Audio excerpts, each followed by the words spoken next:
Hello and welcome to Wednesday's Words of Worship. Last week I was scrolling through the TV directory and I saw there was going to be an airing of the movie Coming to America. Now, if you've never seen the movie before, Eddie Murphy plays the prince of a fictional African country called Zamunda.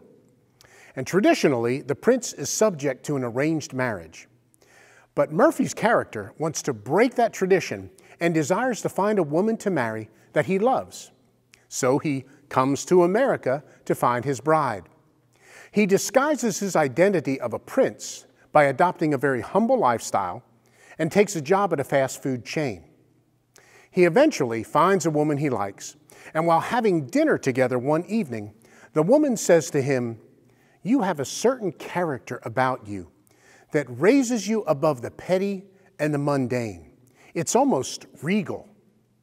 Now, she has no idea that Murphy's character was really a prince, but even in his humble disguise, the moral and ethical characteristics of Murphy's character were noticeable. In her book, 40 Days with Jesus, Sarah Young writes that as Christians, we are members of God's royal family, fellow heirs with Jesus, and that when we are faced with adversity, we are to search for God in the midst of our struggles.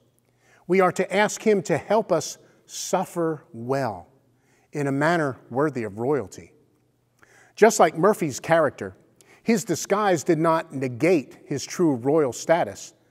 And in our adversities, which are inevitable, we should act and react in a manner worthy of the status as members of God's royal family. Young goes on to say that everything we endure can help us become more like Jesus. Let's make sure to remember who we are and whose we are in our daily lives, in our trials and in our victories, so that we're becoming more like Jesus each and every day. Hey, thanks for listening.